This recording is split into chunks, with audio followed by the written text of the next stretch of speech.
Are you trying to be a soldier? Light bulb moment went on, and it's like the Lord was just saying, encourage the women to dress up as soldiers. And look, you look so beautiful, all of you look so beautiful that you made the effort to come as a soldier, you know. And the reason why the Lord wants us to dress up as soldiers so that we could get into character. Because I think some of us are not in character, we're not disciplined how we should be, you know. Sometimes we don't have enough endurance, life is wearing us down.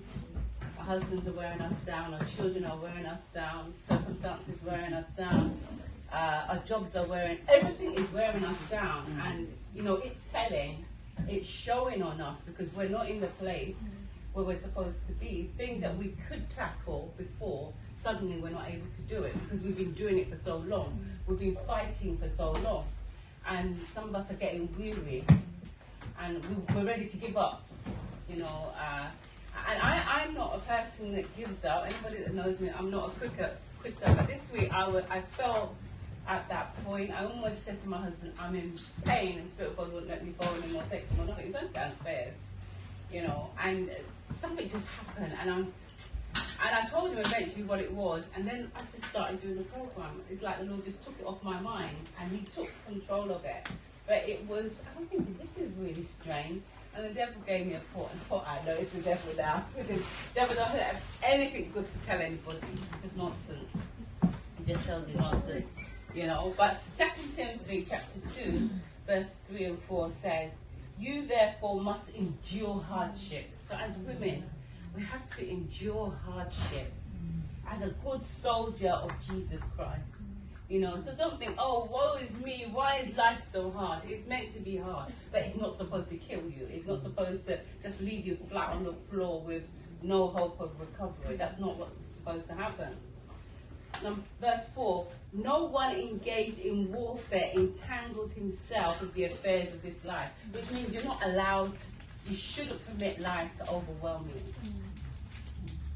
You know, that he may please him who enlisted him as a soldier. God has enlisted us as a soldier, which means when life gets too much, we need to go to the source.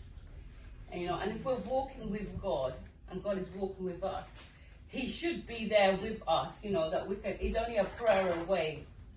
But I think sometimes we think, our situation is too much for God. How can it be too much for God? It's not too much. But He's waiting on us. Do we know that we need Him in this moment, in this hour? Do we know that we can't do it on ourselves? Do we know that the arm of flesh will fail us? Sometimes our nearest and dearest will fail us because they're not supposed to fill that slot that is reserved for God. So that's why discipline. There's this quote that I heard from Mike Tyson, and I think it's so true. And I think us as women would be good to learn it. He said, without discipline, no matter how talented you are, you're nothing. And a lot of us in this room, we're talented. If we go around this room, we've probably got a lot of resources in this room. We've got a lot of talent in this room. But sometimes we're not disciplined with our talent. And that's why the enemy says, okay, this week I can't touch her because she's on her top game. But next week, I can touch her. Yeah. So we need to be careful. We're not having consistency in our lives. So the enemy's thinking, I know when to attack. I know what to say. I know what will get under her skin. Yeah. And we need patience. Sometimes the most patience we need is with our husbands and our children because they just can get on our last nerve. Now, let's just be honest. You know, you have to say, God, help me today. Let me just not say a word. Whatever I say will not come out right. Whatever I say will not edify, so I won't say it. And then they think, oh, you've been really silent. And they don't know why. You're being silent because you don't want fire burning in your house. You're silent because you know why. You know, and we need endurance. You know, we can start a thing and sometimes to finish it, we're not able to do it because we think we've got no staying power, because we think, why is nobody coming to help me? Why does nobody see that I need help? I've come home from work and the sink is piled with dishes. I've come home from work and there's still lots to do. Why is nobody seeing this? You know, my husband said to me, despite the fact we've got 2 children at home, you know it's only me and you that had to do everything in this house.